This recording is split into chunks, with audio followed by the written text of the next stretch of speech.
Welcome back to our channel. So today we will be reading another little golden book called Mickey Mouse the Kitten-Sitters. Guess what, said Mickey Mouse to his nephews, Morty and Ferdy. We're going to be kitten-sitters. Minnie's going to leave Figaro the kitten with us tonight while she visits her cousin Millie. At that moment, there was a wild clucking and flapping and crowing from next door. Pluto the pup came racing across the lawn with the big angry rooster close behind him. Pluto hid under the porch while Mickey shooed the rooster back into its own yard. Pluto, scolded Minnie, chasing chickens again. Aren't you ashamed? Pluto was a bit ashamed, but only because he had let the rooster bully him. Creeping up from under the porch, he wagged his tail and sheepishly tried to grin. I think it's a good thing Figaro is going to stay with you, said Minnie to Mickey. Figaro is a little gentleman. He can teach Pluto how to behave. With that, Minnie handed her kitten to Mickey. Then she got into her car and drove away.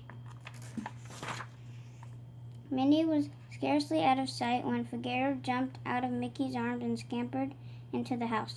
In the kitchen, he saw a pitcher of cream that Mickey had forgotten to put away.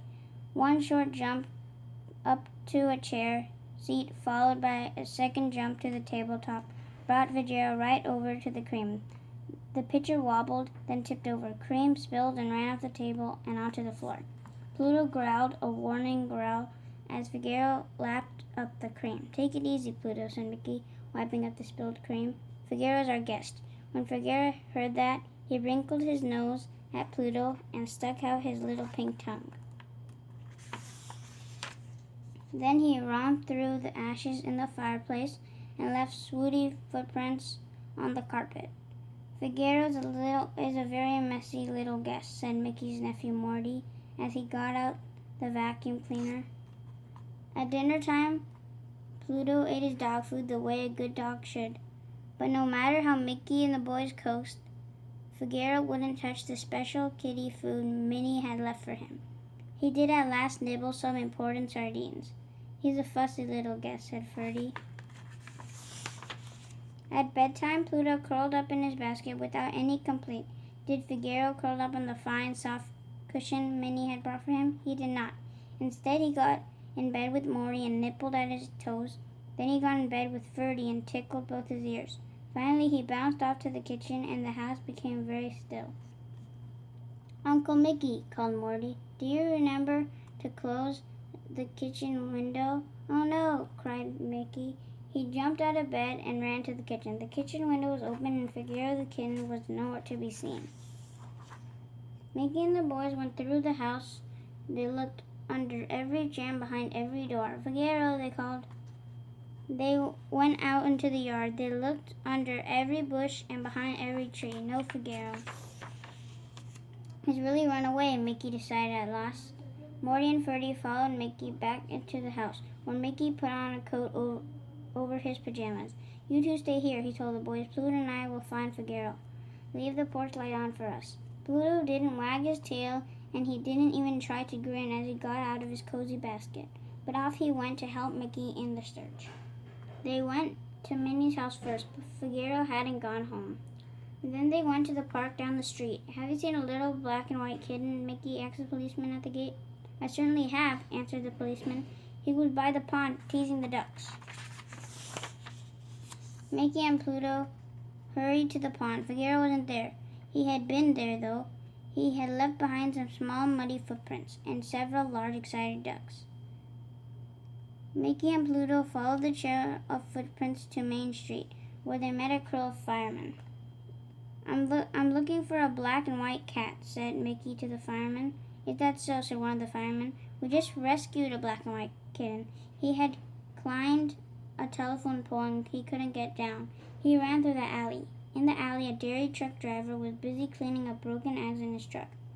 Have you seen a kitten? Asked Mickey. Have I? Said the driver.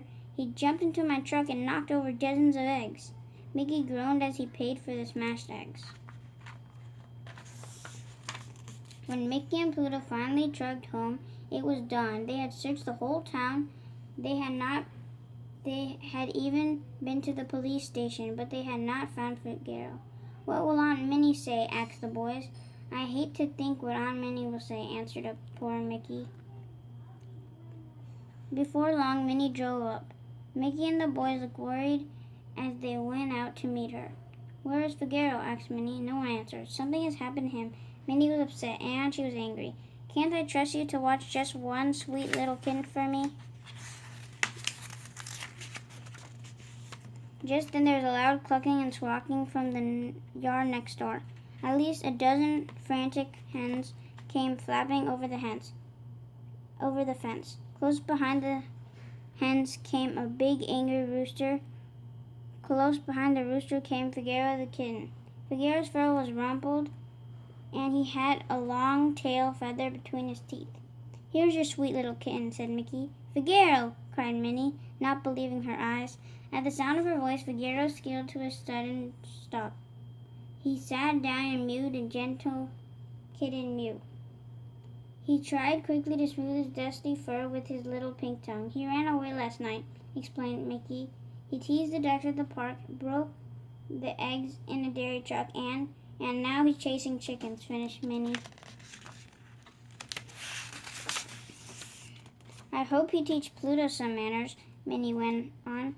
"Instead, Pluto has been teaching him to do those naughty things, teasing ducks, chasing chickens. The very idea. I'll never leave him here again." "It wasn't Pluto's fault," protested Morty. "He didn't do anything bad," added Ferdy. "He stayed up all night trying to find Figaro." But Minnie wouldn't listen. She picked up Figaro and got into her car and drove quickly away. "Don't worry, boys," said Mickey. "We'll tell her the whole story later, when she's not so upset." "Please don't tell her too soon," begged Morty.